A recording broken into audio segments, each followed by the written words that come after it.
My name is Raymond Richard, and this is my story. I was attracted to the pimps, players, hustlers, and dope dealers, and so I gravitated towards that. So at by the age of 11, I joined my first gang. By the time I was 14, I was in juvenile detention. By the time I was 17, I was in Cook County Jail. By the time I was 21, I was facing 10 years in the penitentiary. The gang I joined was the Black Gangster Disciples.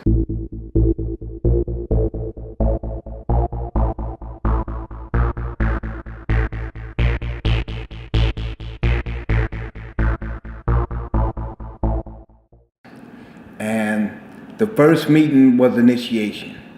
And then, of course, back in the day, you had to prove yourself. That means you had to go on a hit. So what I had to do was I had to prove myself worthy. Whether it was to jump on somebody, shoot somebody, or stab somebody, I had to do that in order, this initiation, to show your loyalty. So that's what I did when I first got in. I proved my loyalty.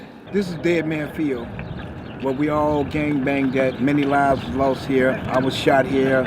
I was stabbed. I was beat up. We had many big gang fights with the MCs and the vice lords. So many lives was lost here. People were scared to even come across this field because of what it was called and what it was meant. And there's so much bloodshed, there's so many lives and so many spirits right here on this field that even today I can feel the spirits coming from here, because I was once almost a victim of the Deadman Field, because right there they put a gun to my head and pulled the trigger, but it didn't go off. And that's the only reason why I'm here today. So this is what I'm talking about when I say this is the real deal, and I'm grateful to God. What's up, my brother? Love you, man. I love you too, Frank. And so, children died, elders died, innocent people died.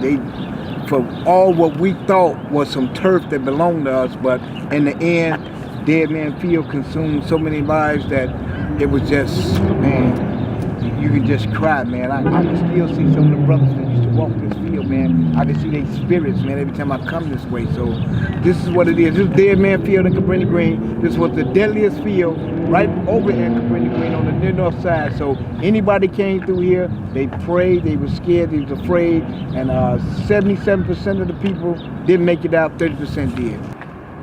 This is where most of the dope dealers hung out at, right on this strip right here. And we would come out and everybody would have their little spots and what they were selling. We had trap spots down here as well, where we always kept our stuff and we did our thing. Right here was where a lot of stuff took place, right here on Cleveland, where all the fights kicked off, a lot of shooting kicked off. Just up the hill where we just was, my good brother from the castle, his name was Robert Gallen, aka Do-Rob. He was killed up there on a Sunday morning. Down here is where everything took place at. This where it wasn't no gang banging down here, because this was all GDs down here. It was number GDs down here.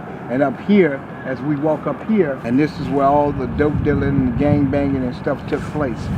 So it was, not only was it home to us, but it also where a lot of us lost our lives, is where a lot of brothers got killed at for senseless violence as we know it as today, because of differences that couldn't be solved man to man, so they used guns in order to speak for their actions, and they didn't fight, because it's a new day, it's a new generation.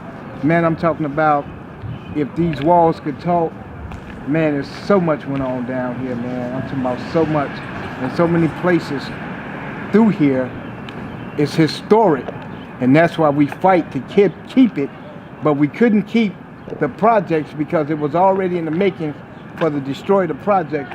So the projects was destroyed, but through God's grace and mercy, again, the row houses were being kept. And by the time I was 21, I was facing 10 years for attempt murder, where in a gang fight erupted and we started shooting at each other, and one of the opposing gang members was shot in the back, and of course they accused me of doing that. So they arrested me for attempt murder, where I sat in the county for almost 2 years fighting that case.